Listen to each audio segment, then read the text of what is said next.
So I'm very, very excited to be running this call, and I say that on every call that I'm very excited. But I love Terri to bits. I met Terri on a training course that we were both on at the same time, and it was fairly large training of sort of 50, 60 people in a room, I think.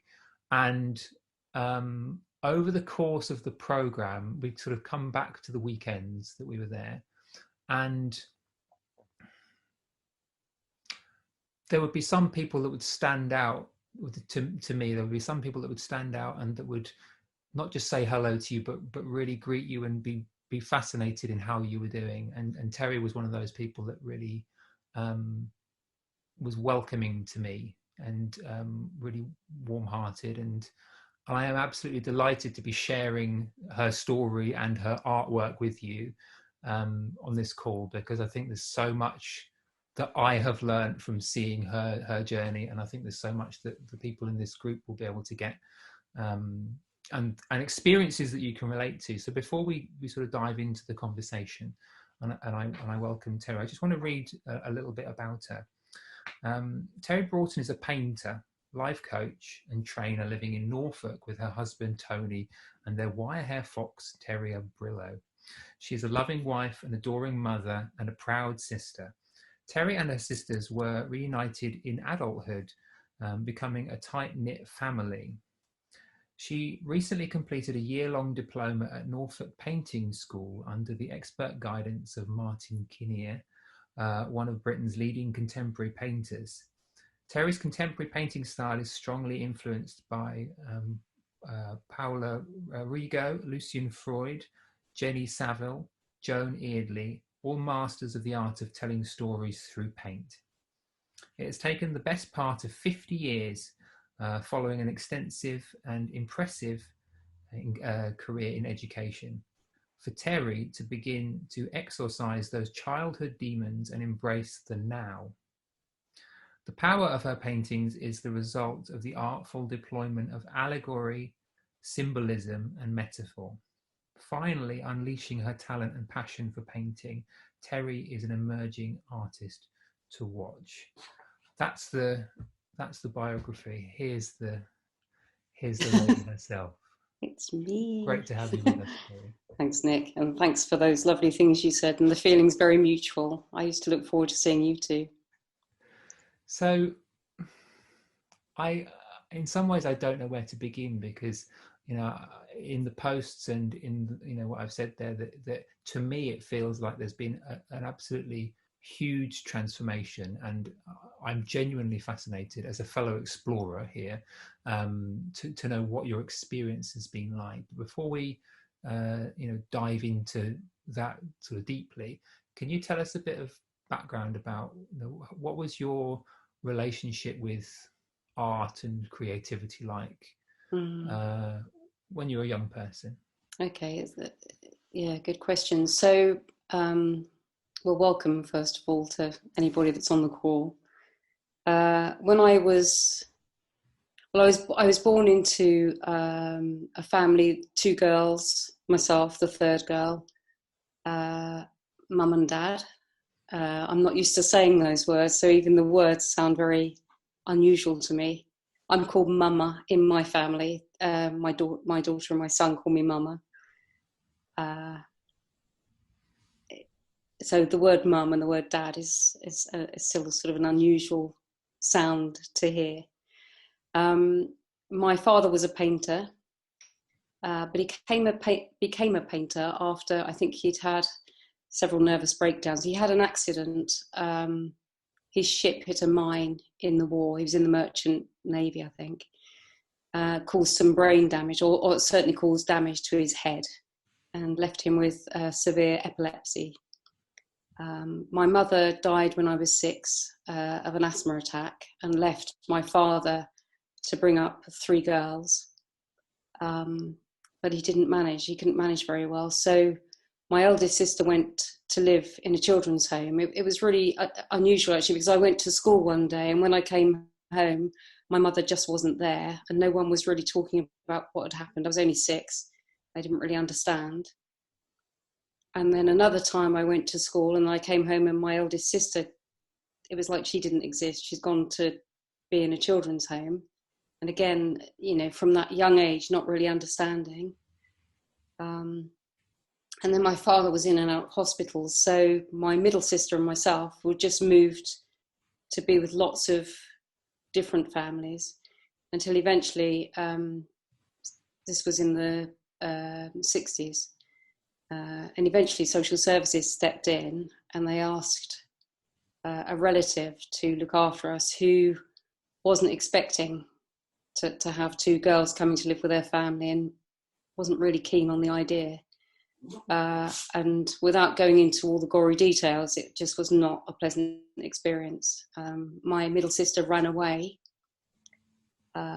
informing social services they needed to come and get me. When they asked me if I was happy where I was living, the people who were looking after me were in the same room, and it was an untenable situation because I couldn't say. I was too scared.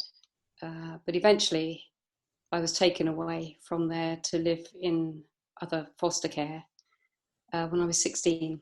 So sort of coming around to exam times. And I genuinely thought I was sort of thick and I was stupid and I couldn't learn, and that was a message that I had been given. But I always knew there was something there, that I had something, but I had no confidence, so I didn't know what it was. And then I think when I was about 8, living with this particular family, I won a prize for art one day, and I rushed home. I was so excited.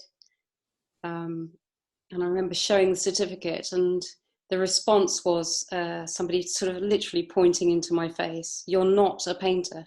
Your father was a painter. You're not a painter." And instead of brushing that off or laughing, or it became my mantra: I'm not a painter. My father was a painter. I'm not a painter. I was engaged at 16, married at 18. No life experience really to speak of. A very tumultuous marriage. You know, I think I was looking for a way out. I think, you know, my ex-husband had his own way of thinking at the time. I had 2 beautiful children, Sam and Amy. Amy's 39, Sam's 38. And when my marriage, you see, my mother died at 33, and when my marriage broke up, it was of the age of 33, which I couldn't really see past.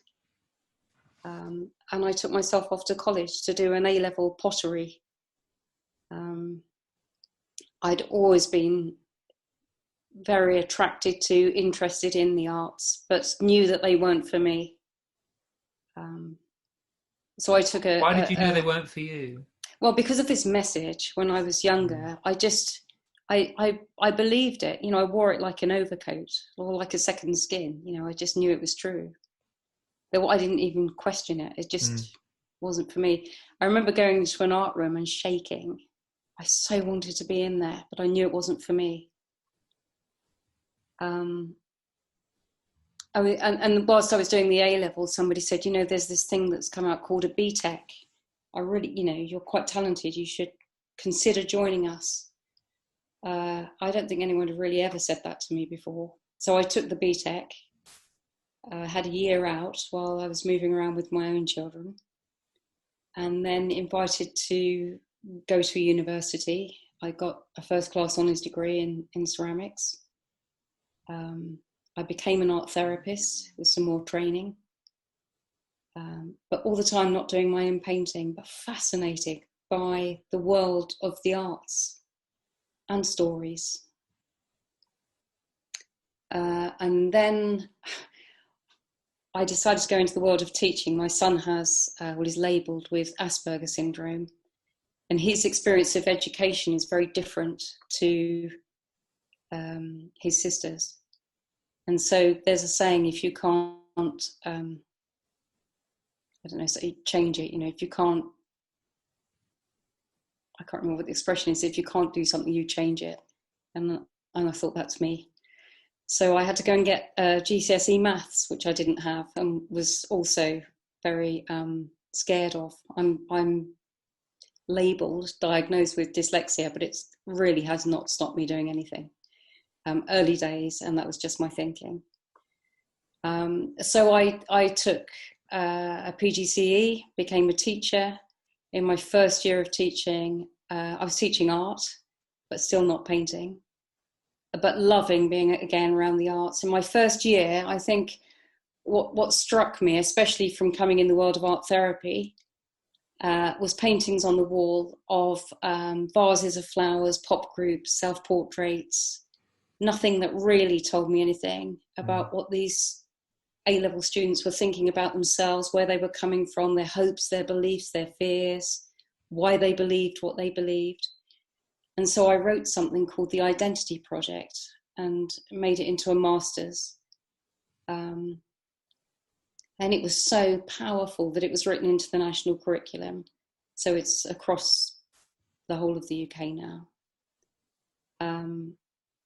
And then I became something called an advanced skills teacher because I had some skills in teaching, and started to study as a therapist as well as teaching. I basically had an absolute thirst for learning, and still have, and haven't stopped. And took various qualifications in coaching. I eventually joined a school as a coaching director of teaching and learning, which is my passion. Really giving young people an opportunity to learn in a way that they can relate to. My brief was to turn around the culture in a community at the time. And I believe that one person doesn't do that, a community does it. And so I brought coaching into the community, and we had a student commission, and eventually I ended up running the academy. So was the reason that you got into the coaching, was that for the job, or was part of it for your own development, or do they go together, or how did all that... of the above? Yeah. Because throughout this time, same for me. I've had my own counselling. I think I did a year of counselling, and also had my own training. But I found myself telling the same story over and over and over again in a loop, really, and I didn't feel particularly desensitized as a result. I just had a month of feeling terrible and then going back and repeating the same story. But there were good things within that. And so then I thought, well, look at coaching. And I took this Institute of Leadership and Management. It's a level 7 in executive coaching and mentoring, because as much as I wanted it for the students, this was 11 to 18, I wanted it for the adults too. And I wanted it for me, and I wanted it all. And I was training people to be coaches, and spending a lot of time after school and still studying. And then, fast forward, we met, you and I retired from my job as a head teacher because I felt that the culture of the school had been changed, and,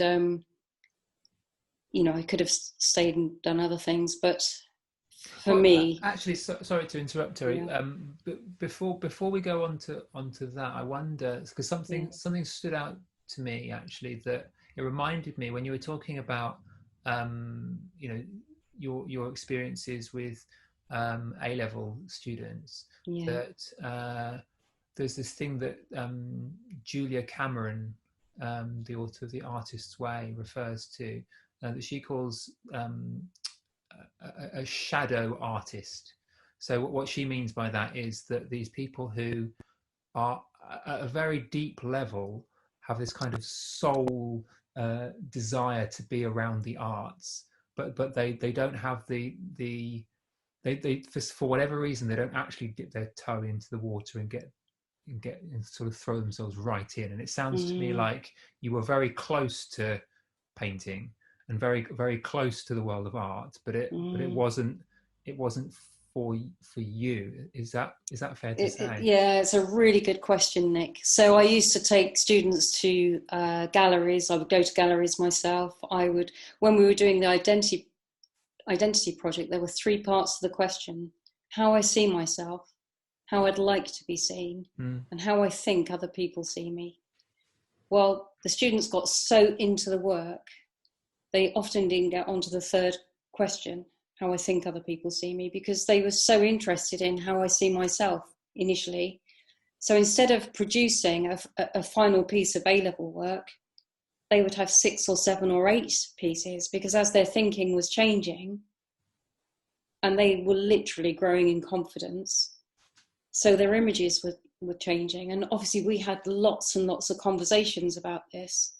So vicariously, I was able to support and nurture, but I had my own thoughts and thinking going on that was sort of merging with their own. And so definitely.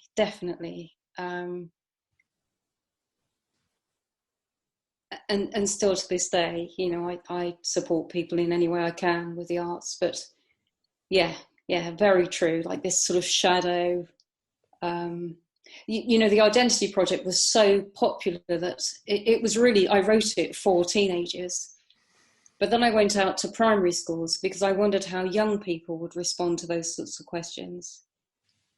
And it was really interesting to watch. They were producing things like brightly coloured butterflies, and there was some sort of darker images, but mainly very free, very playful, beautiful images. But by the time you get to the A-level students, lots of angst, you know, they'd been educated. So lots of sort of different ways of looking at the world and beliefs that had been passed on to them or they'd picked up. And then I went out to an old people's home, did the same project. And I was just really comparing. This was nothing to do with, the master's degree was way over by then, but I just was particularly interested in how people look at the world, and how we see things differently, and how, you know, talk about separate realities. We think we're giving out a message when we're speaking to people, and people pick up different parts. Even this conversation now, people will hear different things. And that fascinates me. And it fascinated me with this project. And as I say, people to this day, you know, my grandchildren come in and say, we're doing the identity project. Very sweet. So yeah, the arts have always had a massive part to play. And whilst I was speaking to you, I was thinking of that poem by Marianne Williamson, Our Deepest Fear. And when I would read that poem to an assembly of students and staff, I didn't quite sound like Ian Paisley, but I was so determined that the children and the staff would hear a message in that. Your playing small does not serve the world, you know. And then later on, I thought about it, I sort of reflected on the way I used to read it. And really, I was saying it to myself as much as anybody else. Mm-hmm. It's like, come on, girl, sort yourself out. And I just find it interesting how, you know, this message that I kept continually giving to others, I really needed it for myself. Yes. And if you'd have said that to me, if you'd have said that to me at the time, probably would have said, well, that's not actually true, Nick. I'm here to support other people, which I am, but I desperately needed it for myself. Why couldn't, at the time, what did it feel like to you to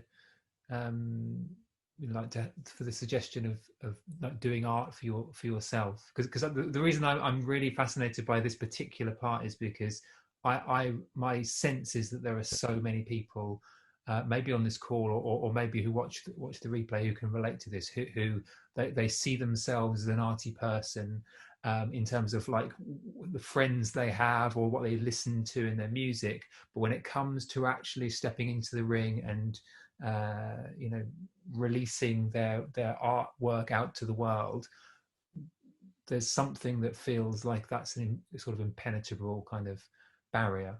And I'm curious, like, what your experience was of that bit, because we'll get on to what happened afterwards, because there's painting happened. Boy, but what was it like for you then? Like, why couldn't you? What was stopping you? Just these ideas of you not being a painter because someone said? Yeah, things that I picked up along the way. I mean, I met and married somebody who said people that do art are sponges from the state. And I remember that sinking in. Oh, okay, so you know, I'm not an artist, and if I did, then that means this. I think it felt self-indulgent. The implication in that time was that it wasn't a proper job, all of which I absolutely refute. But I didn't at the time. I was so busy pleasing and being who I thought that I was meant to be, should be.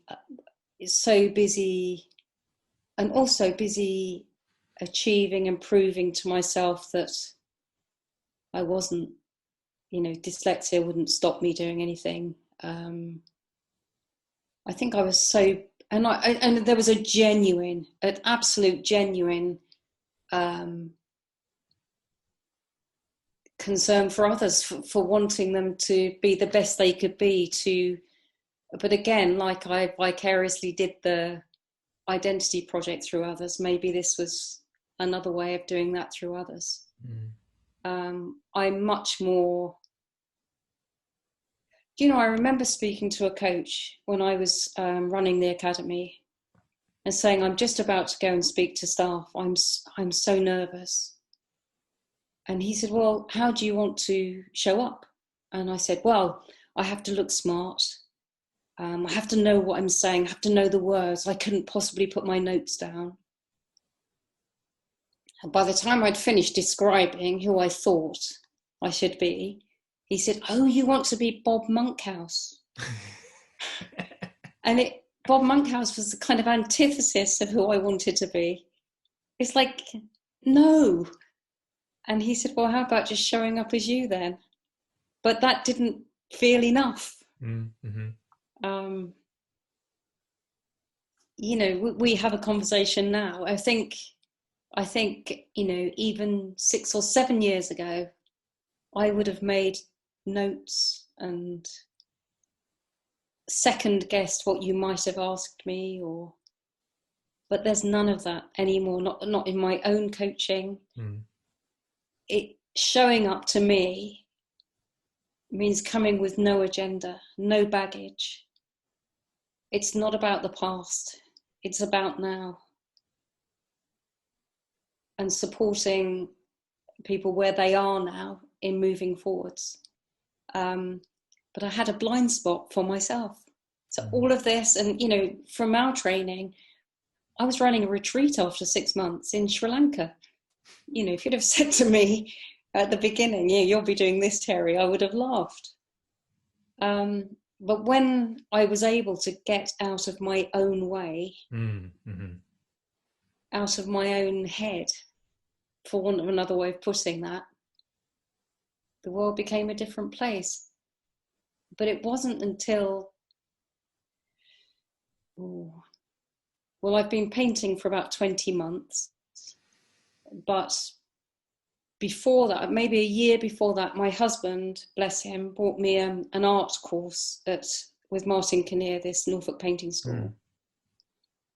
I didn't bring, it was 4 days. I did 3 of the 4 days, which I thought was pretty brave. I cried a lot.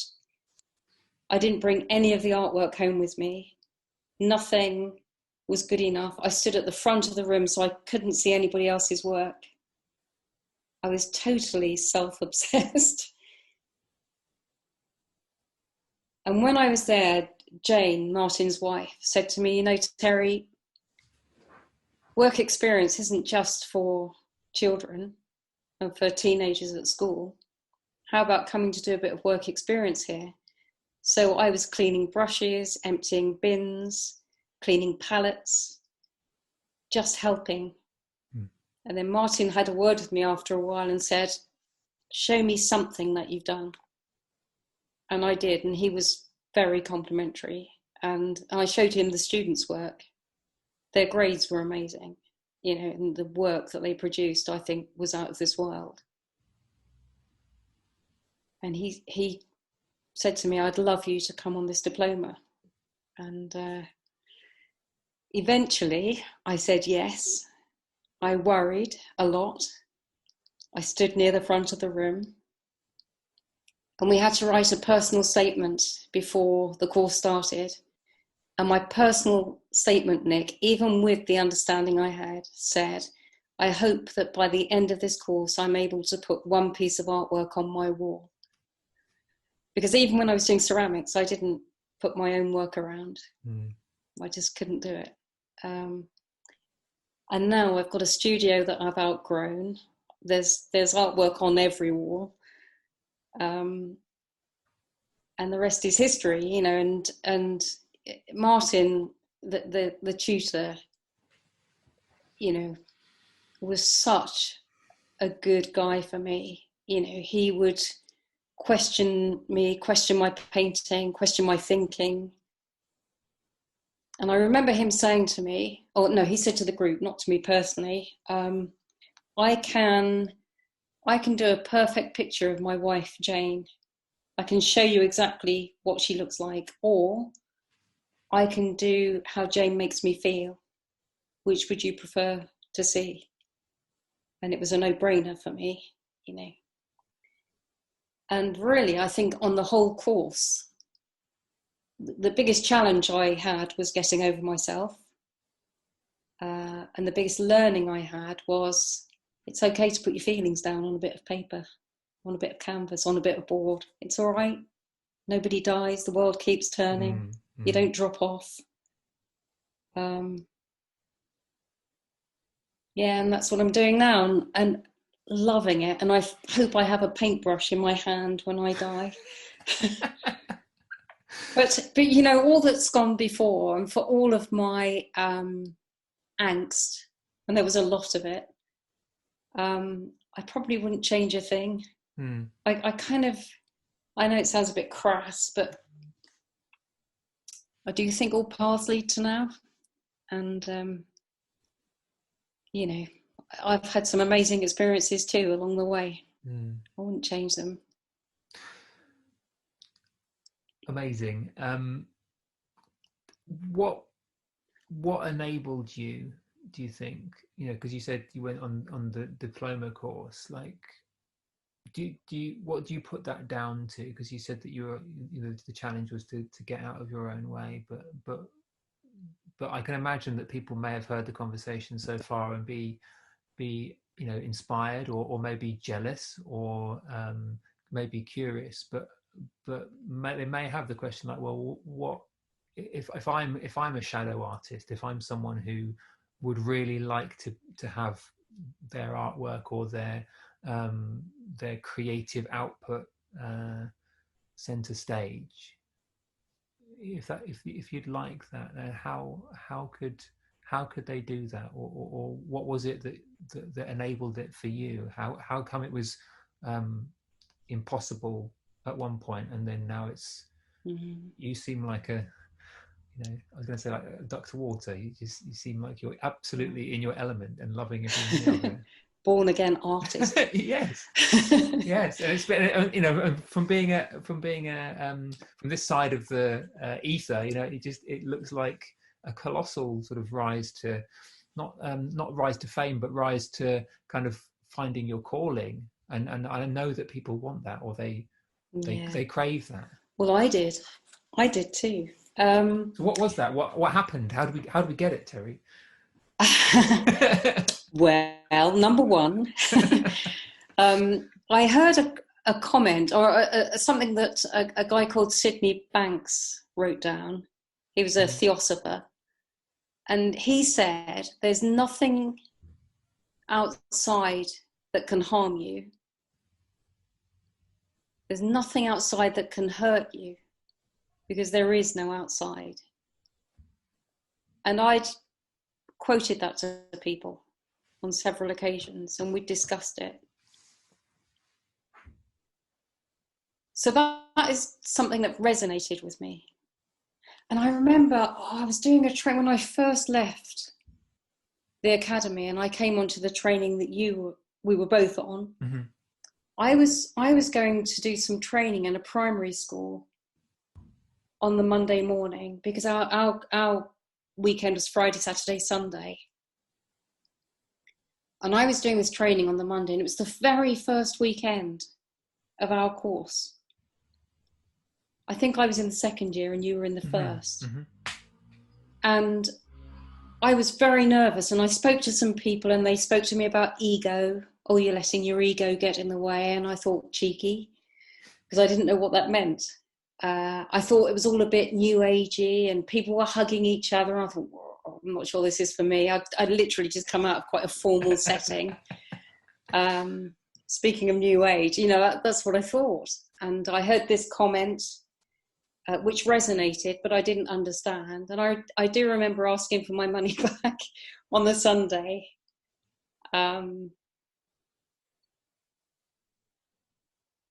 it's okay. So I went off to do this training with my very carefully prepared PowerPoints and notes and everything. And I set them all on the stage. And I'd asked the head teacher of this particular school in Westminster to have whole staff there, not just the senior leadership team. I needed whole staff there, because if you're going to change a way of working within an institution, it's great if everybody's in there. Mm-hmm.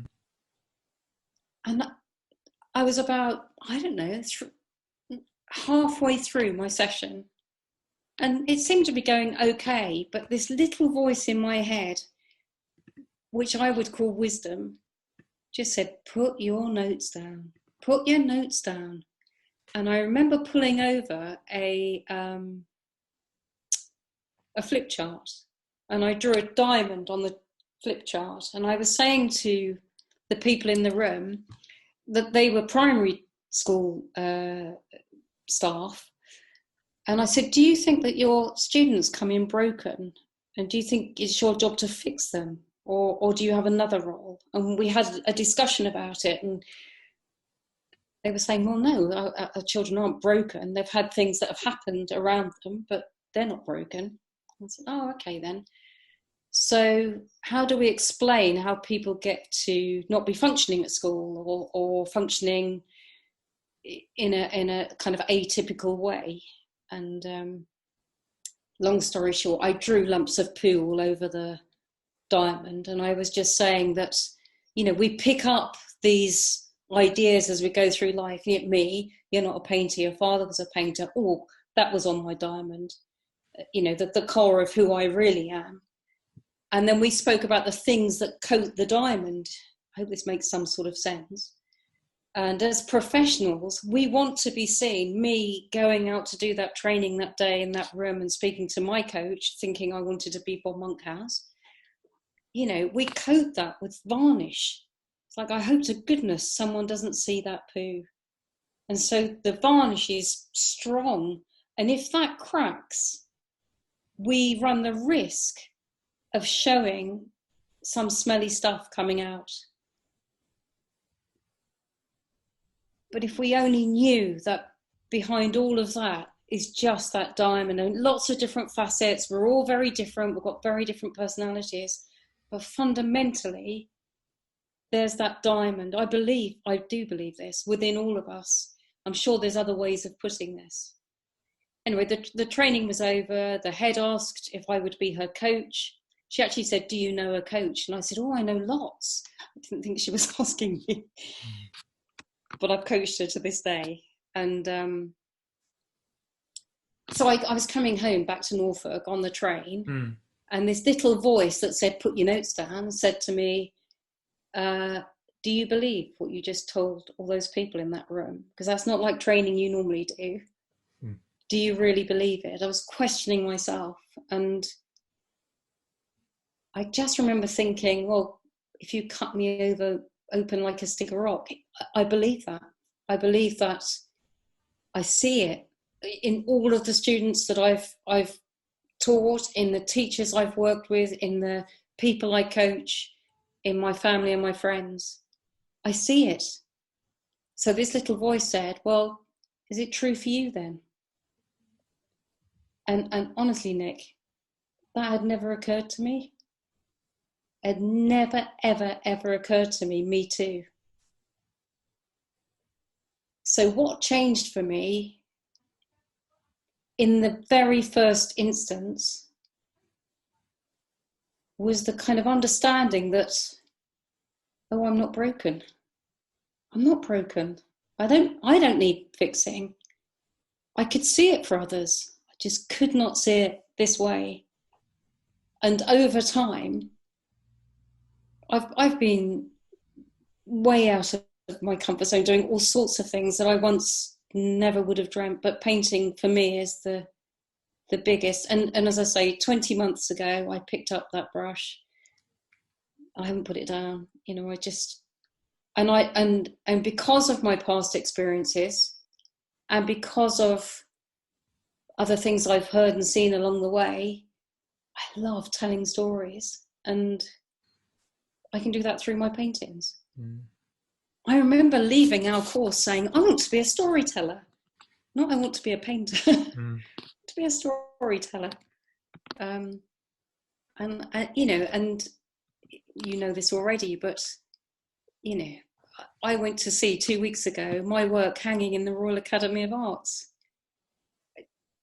You know, anything genuinely is possible. We say the words, don't we? And I think it's worth having conversations with people who can show you that, not just say the words. I love this. I really love this kind of conversation, because it's almost like because when you mentioned about, you know, that there are it can almost sound new age, or it can sound kind of a bit hackneyed to say that anything's possible, or that, you know, or even to say that we're not, you know, that you're not broken. Yeah. And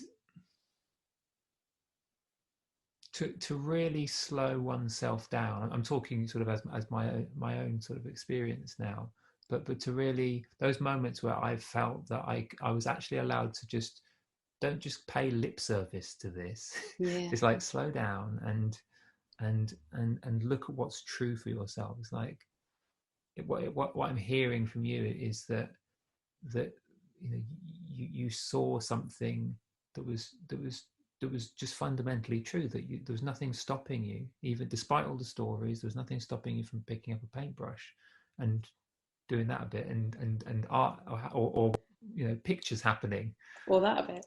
A bit of that. So it's all it is, isn't it? It's just like finger wiggling, but it's so easy to make it into something way more complicated than it needs to be. It was like the biggest mountain. And I remember on an art therapy course, when I was doing some training, at the end of the course, we had to draw an image about our lives or something.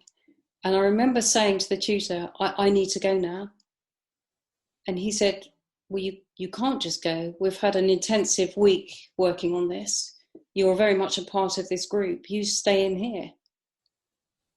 And I sat like a belligerent child, really. Just wasn't just that. I was very sad. And I just didn't do anything. And I could see all these people doing a wonderful, it doesn't mean they were wonderful. It means in my eyes, everyone was so much better and greater than I. And probably 2 minutes before we were to sit down, I mean, there were psychiatrists, psychologists, psychotherapists, me. And I quickly scribbled something, like within 15 seconds. And I just did the tiniest stick man on a massive A1 piece of paper.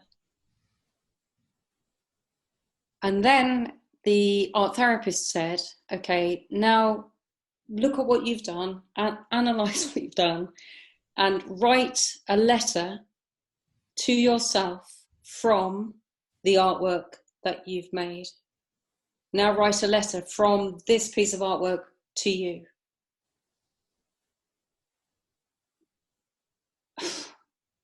You know, and what came out of my mouth was, well, you have to then get into a circle and everyone sort of reads their letter. It's very, very emotional and moving. And I just wrote about mountains. And when I just thought I'd got to the top of a mountain, I'd see another mountain behind it and another one behind it. Lots of them self-imposed. But I just cried and cried and cried because they all felt so insurmountable. And I felt that while I was striving, there was always a bigger mountain. And that was years ago. And what I've realized is,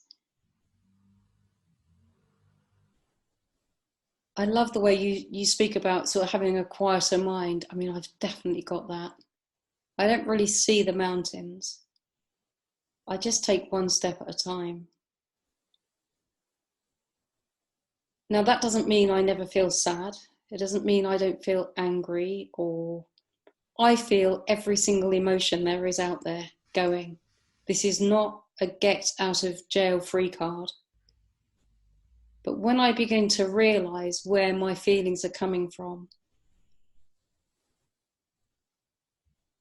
which are often sort of self-induced, self-imposed, a belief system. You know, I've had some amazing, amazing insights. Even just that understanding, Nick, knowing that I create my own reality. It's somehow I kind of wake up from this dream or nightmare or whatever I've told myself, the story that I've made up. And I just see it for what it is. And I would say that my relationships with people are far more open and honest. There's less needing to kind of please. And I'm more honest with myself. When I started painting, my work is quite, it's not always pretty. And my husband came in and said, "Oh, Terry, that's not what people want. Couldn't you just do beach huts and boats? We live in Norfolk." He said, that's what people want, beach huts and boats. Now, there was a time, if someone said that to me, I'd have thought, oh, right, okay, that's what people want, beach huts and boats. I would have just believed it. But I said, well, that's not really me, Tony. This is it. This is what I want to show the world. This is what I'm doing. And I've continued to do it. And he has grown to love what I do and have great in-depth conversations about it. But if you're busy worrying about getting it wrong the whole time, you're not giving yourself any permission to get it right. And because the one time you think you might have almost got it right, you'll tell yourself it's a fluke. I don't know if that makes any sense. No, it makes total sense. It really does. It makes sense to me. And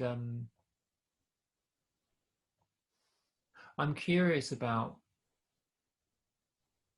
for the person that may be sort of hearing a kind of before and after, you know, like there was the Terry before, and then now there's this super artist that's emerged.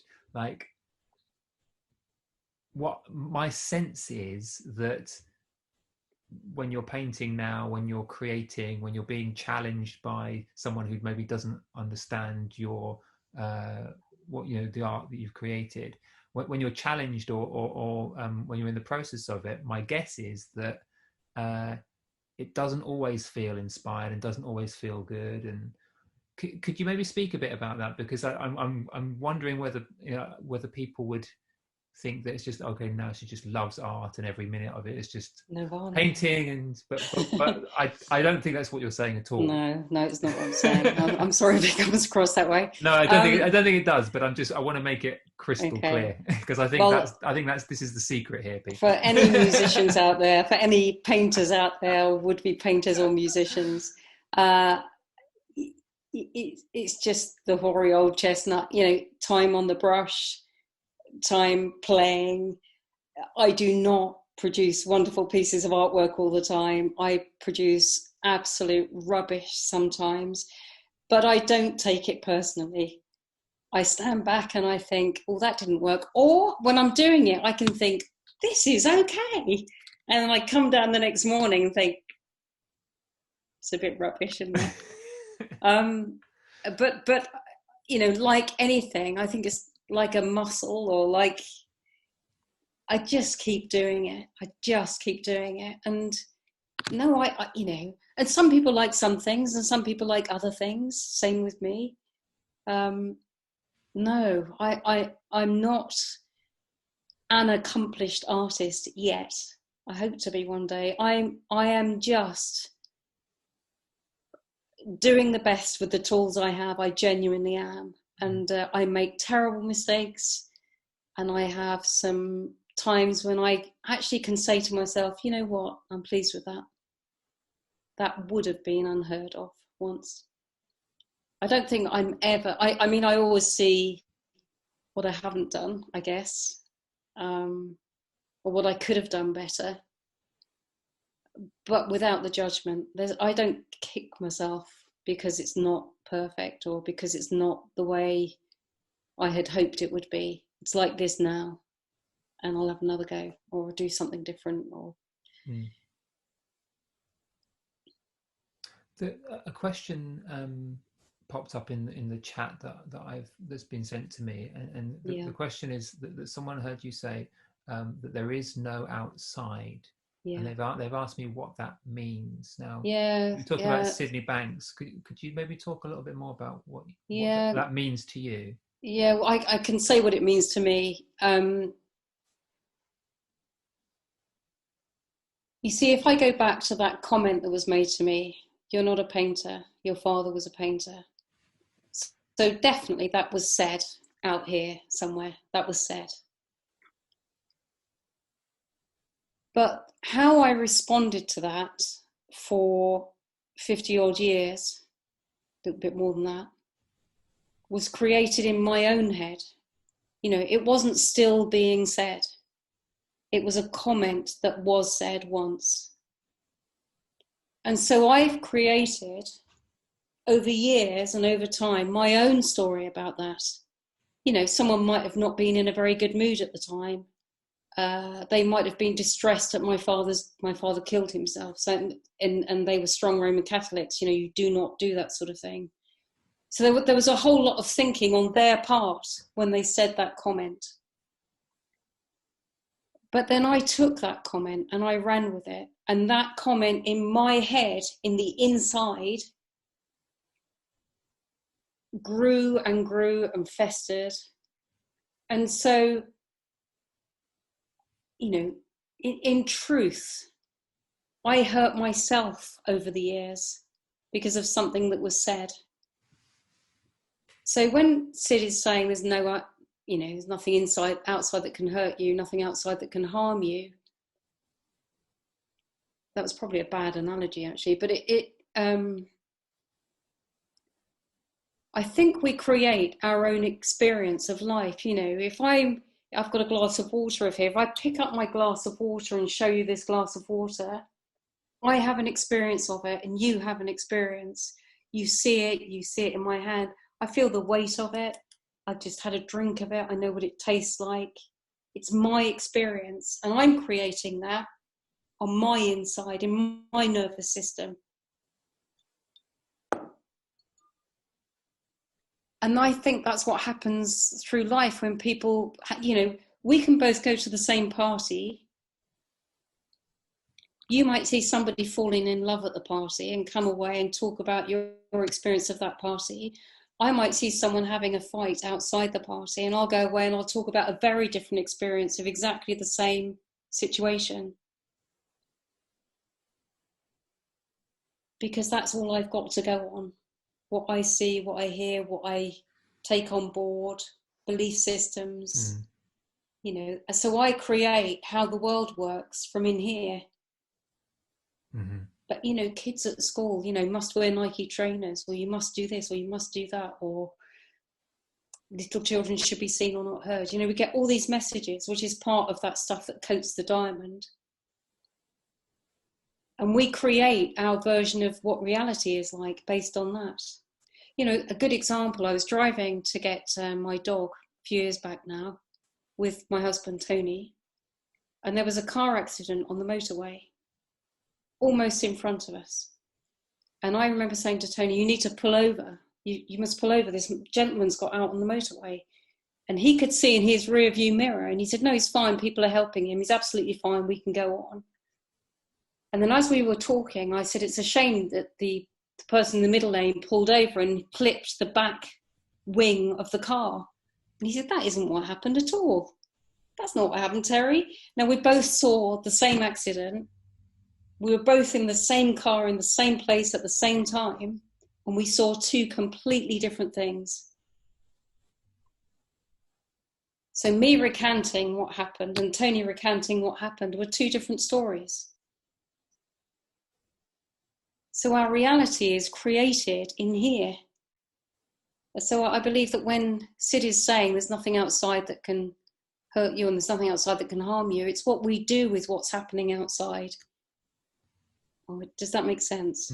Yeah, it does. So what I'm hearing you say is that that, you know, it's not like there's the world itself is you know, fake and phony and non-existent. You know, it's a very real, you know, this is reality. Yeah. And it's very easy for us to miss the fact that we are the one perceiving it. The perception can only take place within.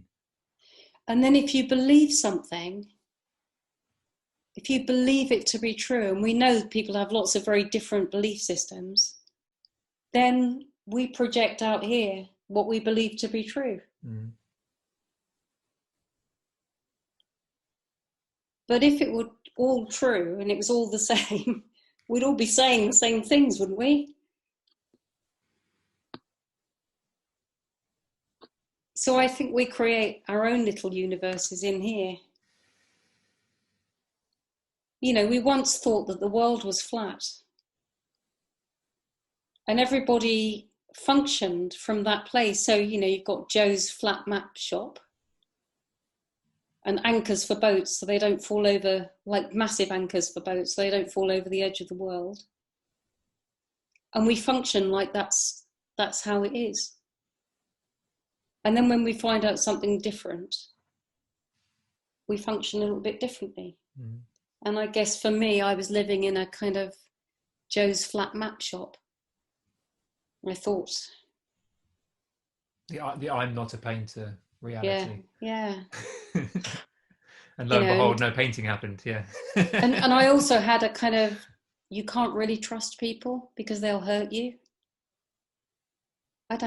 It's gone, Nick, it's gone.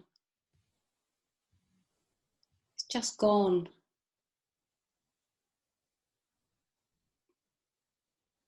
Yeah, I believe we sort of create our own reality based on messages we've picked up and stories that we've told ourselves over time. And even when you recant back to a time when something awful happened, you're telling it from now, from this moment. You're not even in that time anymore. You know, time has moved on, your experiences have changed, your thinking changes. So that's what I mean. I'm, you know, if anyone's got another question about that, feel free, because it was a bit of a garbled answer.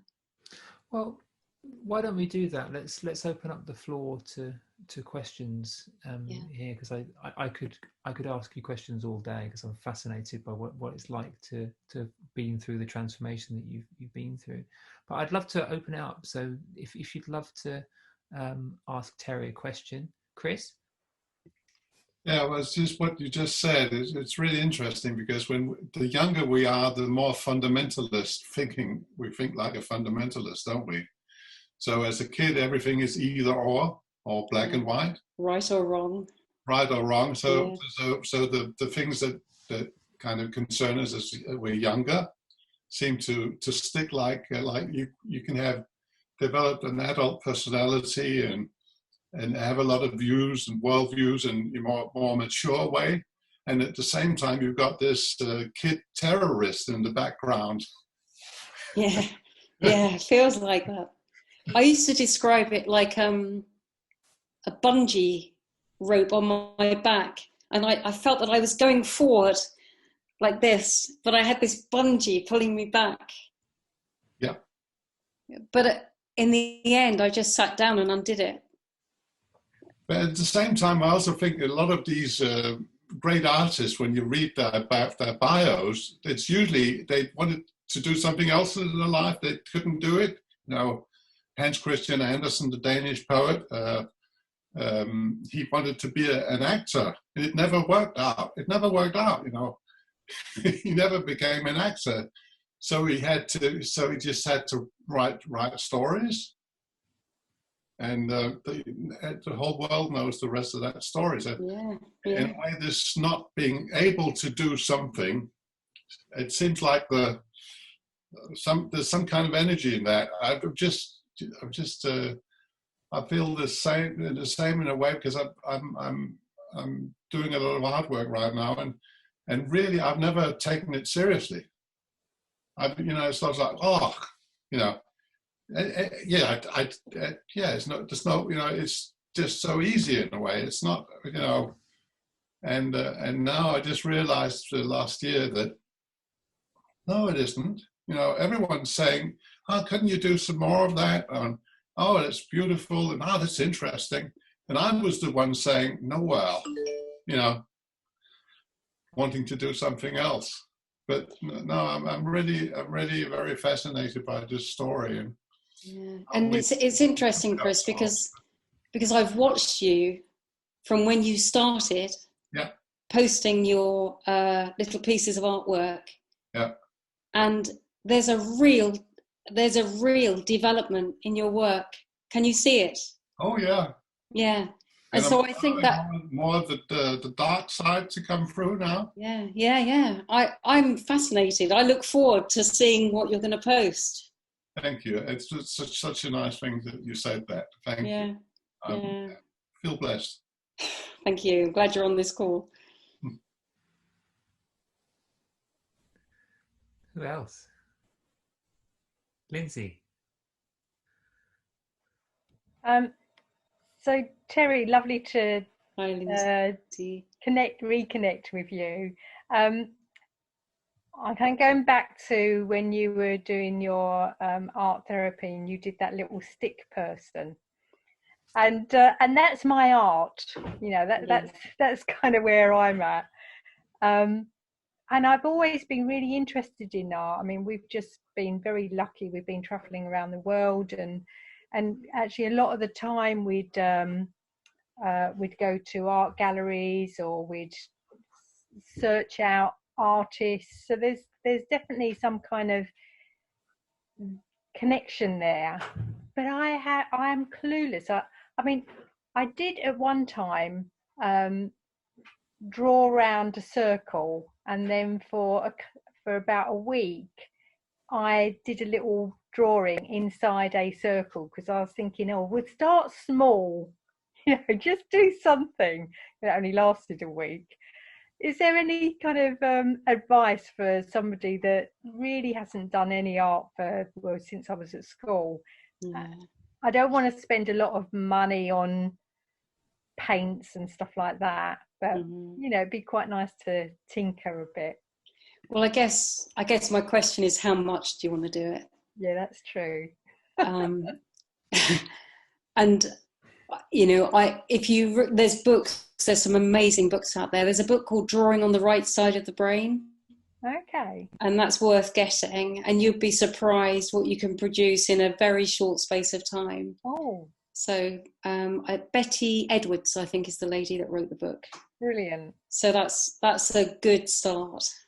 Drawing on the right side of the brain. Brilliant. Yeah. Whereabouts are you based? We're in Bristol at the moment.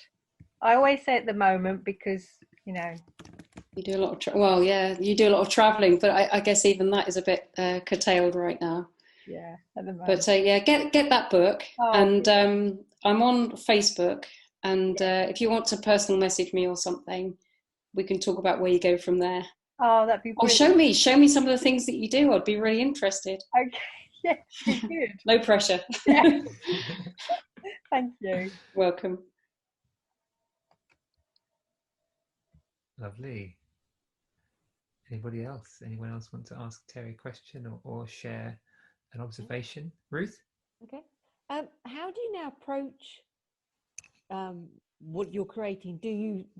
Does it come to you in a flash of inspiration, and you just download it onto the canvas, or do you plan it, or do you do a mixture of both? Yeah, it's a really good question. It's a mixture of both, I think. I have so many life experiences that I often bring them to the canvas.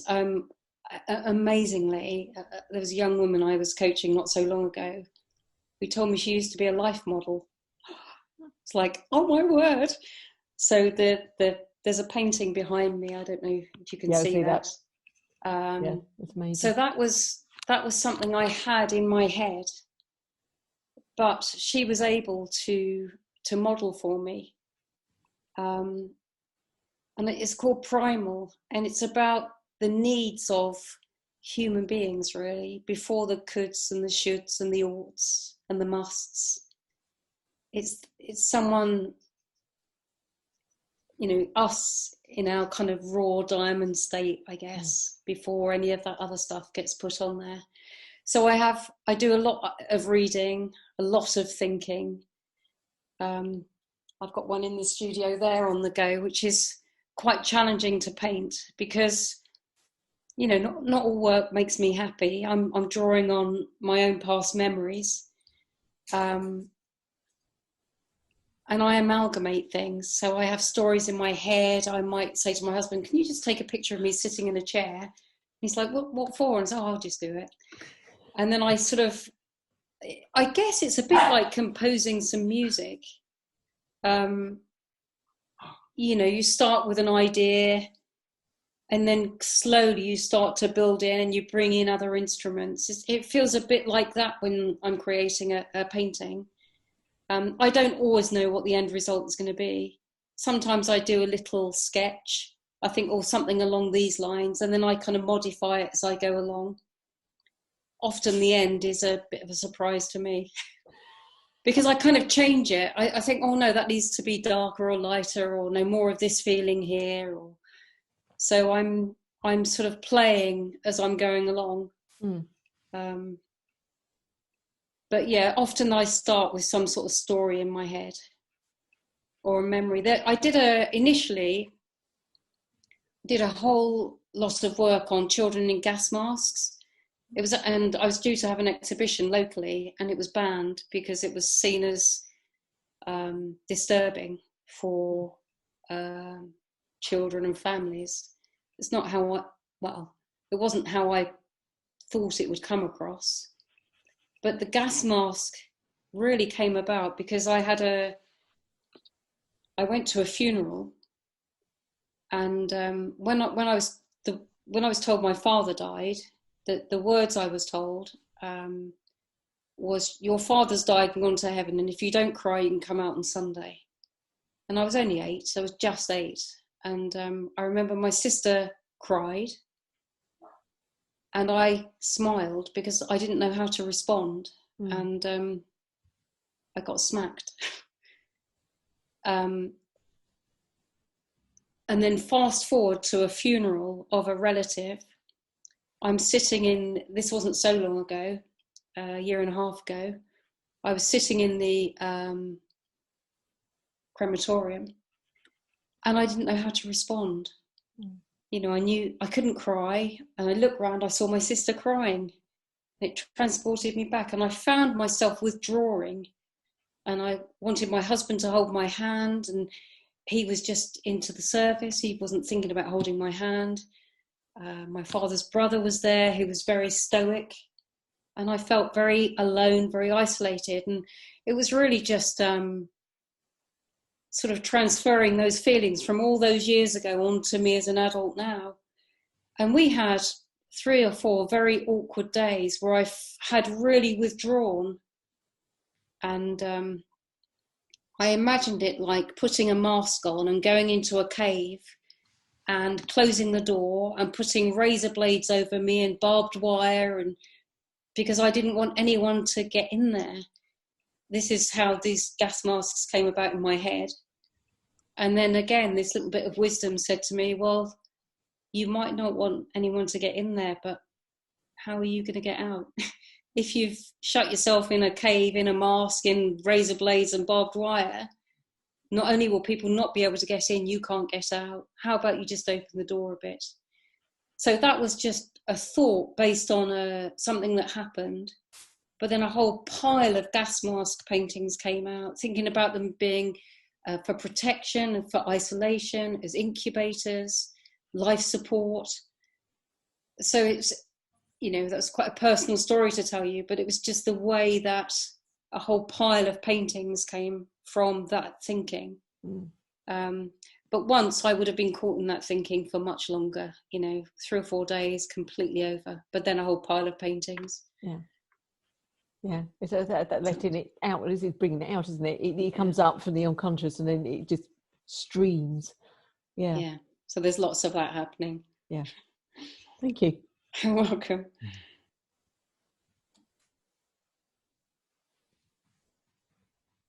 Oh, Lindsay. Yeah. Go for it.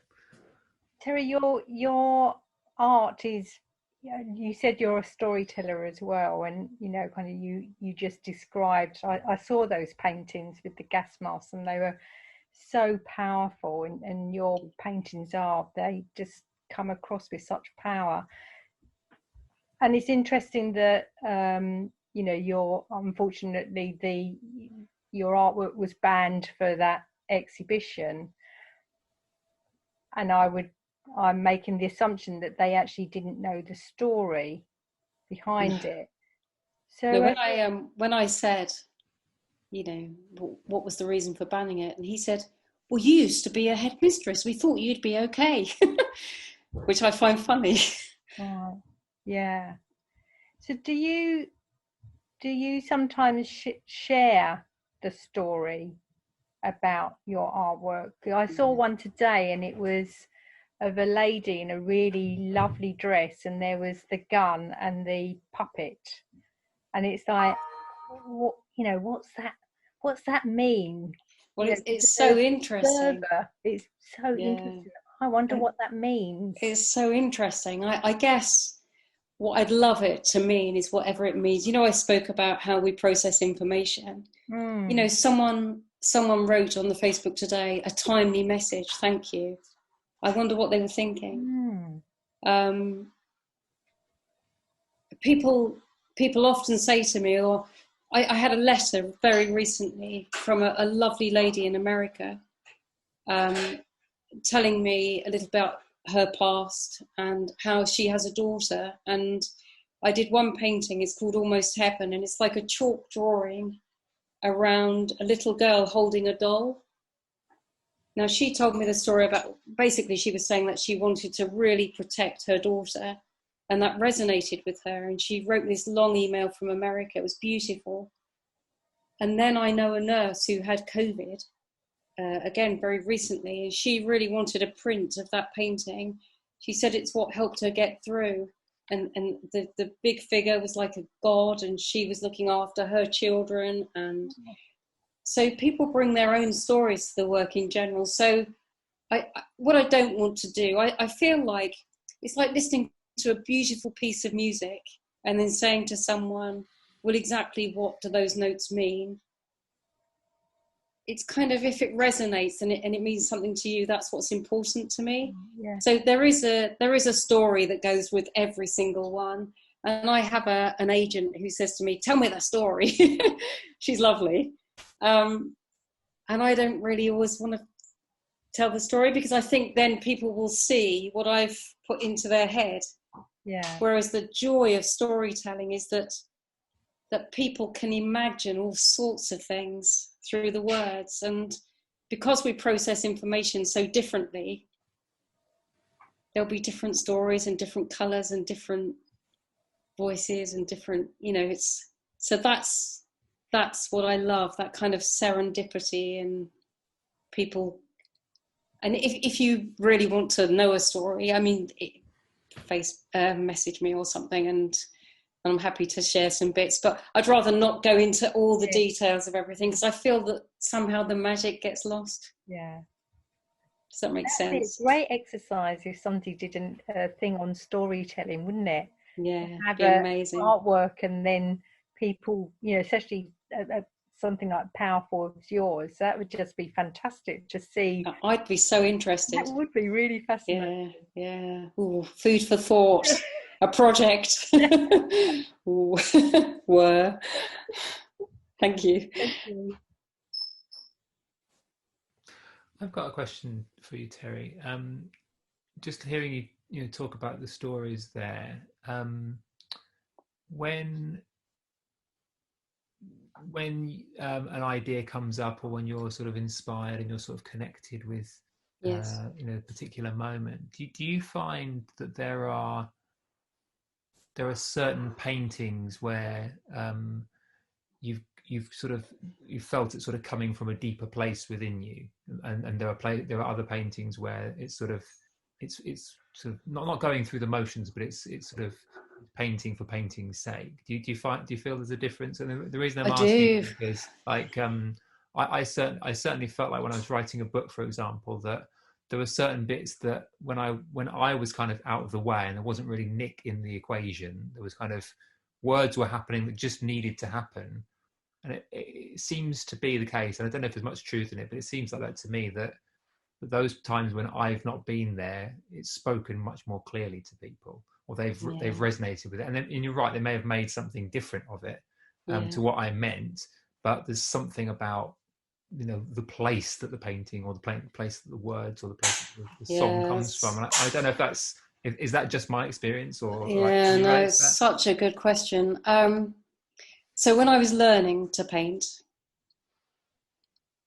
I felt like I'd never get the jargon, and it was like learning a new language. And Martin would talk about various painters, some of which I had heard of, some not. I had so the kind of formula of using a value structure in a painting, for instance, from light to dark, to create a 3-dimensional form. That's all very cerebral. When I'm not thinking about those things, and like the one I'm doing at the moment of the lady in the chair, I mean, I had no idea. I mean, I do a rough sketch. I think, maybe something along these lines. And then when I begin my painting, there's someone called, I think Seth Godin writes in his book, The Icarus Deception. Trying to think who says it. It's got up my mind at the moment, but he says, he describes the artist, coming to look at the tabula rasa, the blank slate, the blank page. And he speaks about the fear. There are 3 fears, and it ends up with the fact that it's a blank slate, that you're going to be putting a mark on your mark. So initially when I started painting, I was, what can I do? People, my studio is just off of where the front door is. People would come in and come into the studio, and I'd just get straight up into my thinking, what will they think? This isn't a beach hut or a boat. And I would worry and be in my thinking. I mean, I'm not saying that there aren't those times, because I have the kind of practical working things out part of the work. But I can be in there for 8 hours. I can forget to drink. I can forget to eat. I'm just so lost in what I'm doing that other things, even thought itself doesn't seem to be there. It just, I just, to say I feel at one with the canvas could sound a bit, yeah, right. But it is like that. It's like there's no separation. So I certainly have those times. I love it. I love it when I have those moments. But I'm not always there. But I certainly have those times. And to a point now where I just love sitting in there. I could be sat anywhere, Nick, really. I can sit. One of the differences, I used to sit, and I remember saying to my husband years ago when we first met, do you ever have times when you're not thinking? And he looked a bit surprised and said, yes. And I said to him, that's not true, is it?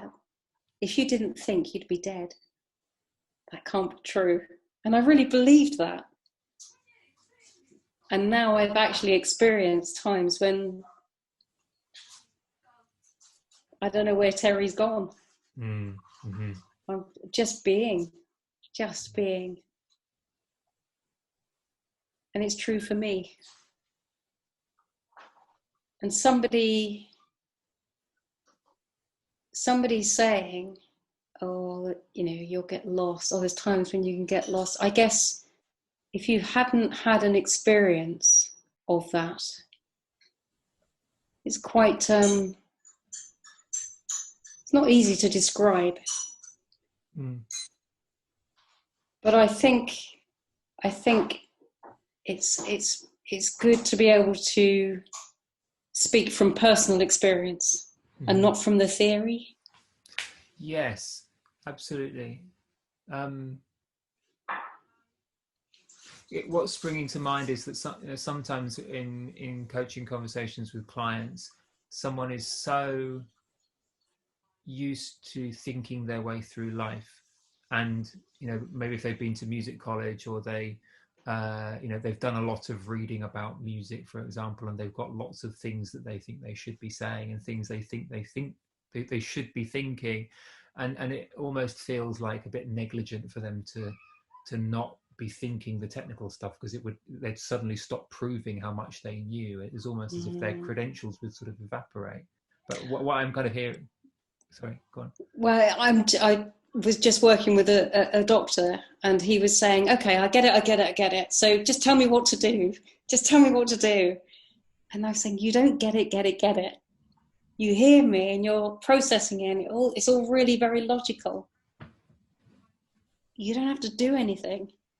And that's the hard thing. That's when you're used to achieving and taking an exam and getting an A in this, or not passing an exam and knowing exactly where you are. I mean, in a way, that's where I came into our coaching, into our training. It was like, okay, just tell me what to do. And I remember saying, look, I get it. I get that. And Jamie said to me, Terri, you don't get it. You get it logically. And I just thought, don't say that to me. I do. I didn't get it. I just felt there must be something I can do to kind of get this understanding. You can't hold it in your hand. But I believe we all experience it, when we're having a shower maybe, or going for a lovely walk, or looking at a sunset, or driving through places and not remember going through them.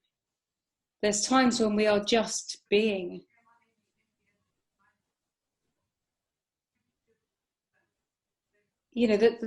I speak about this time when I came home on the train, and on Me Too.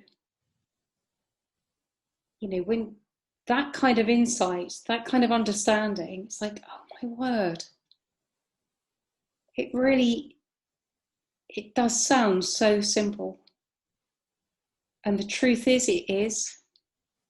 And I think because it's such a simple understanding, we don't see it. You know, I've heard the term hidden in plain sight. It's sort of under our noses. But we want to complicate things, and because we're meaning-making machines, we're trying to make sense of what's coming in, aren't we?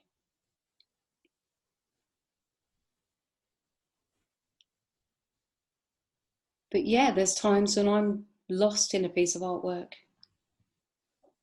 I wrote a book on coaching, and that was not a place that I was lost in. Oh, I found that very difficult. I didn't have this understanding at that stage, but it's all very theoretical. And I think to learn, you know, if you're learning music, you have the theory to learn. There's no doubt about it. But once you have the theory, that gives you carte blanche to go off and improvise and make your own music, paint my own paintings. I don't have to be like anybody. I don't have to be any painter. I don't have to be just, it feels like there's a pulse. It's just a pulse that's continuing to beat. What I'm hearing in what you're saying is like, it's almost as if, and correct me if I'm wrong, but it's almost like, you know, as a child or like a beginner when you're learning to paint or learning to play an instrument, that, you know, to just get started, you're craving someone just to tell you like what to do, like what pencil to buy or what instrument to what's the best one, and you can just get and do something. So you kind of fixate on the how to, and then, you know, as you get a bit more kind of curious about it, you might go into the you know, a bit more of the sort of tactics and sort of strategy and like the you know, from the what to the how. And then what I'm hearing you say is that it's almost as if we don't really spend much attention looking at the who is actually making this work, who is creating it, and that by looking in the opposite direction, it seems like away from all the details of the thinking and away from all the seemingly practical stuff, we actually go right back to the here and now, right back to that fundamental space that everything's coming from. The diamond. Yeah. And then when we're connected with the thing that we were thinking ourselves out of, this fascinates me to hear these different stories of people, and I'm so well, it's fascinating to hear, you know, because yours and my journey are very different and extremely similar at the same time. That there's so much, as you know, once we you know, it sounds like once you started to take a good hard look at who you are and who you are not after all these years, it's like, okay, well, there's nothing stopping me doing this thing I always wanted to do then, was there? And then lo and behold, it unleashed a you know, opened the floodgates to all this creativity. Because if that's possible, what else is possible? It's just like grabbing a little thread. I don't know what I'll be doing this time next year, but I do hope I've got a paintbrush in my hand. I think you will. It's been such a pleasure talking to you and hearing your stories, and it's been a real pleasure over the last few years to watch this all unfold, and I wish you continued outrageous success. And you too, thank you. If people want to buy a print or buy an artwork or get in touch with you, what should they do? Well, if I give you 3 ways of contacting me, I have a website, so it's www.terribroughtonart.co.uk. On Facebook, Terri Broughton Artist, and on Instagram it's the same, at Terri Broughton Artist, and you'll be able to see a load of artwork in there as well. Yeah, take a look at the new website. Awesome. Thank you. Thanks. Yeah, thanks so much. Yeah, I don't know what more to say. Thank you so much. You don't have to say anything else. Lovely to connect again, and we'll speak soon. Great stuff. Okay. Lots of love. Bye, folks. See you soon. See you. Bye. Thank you.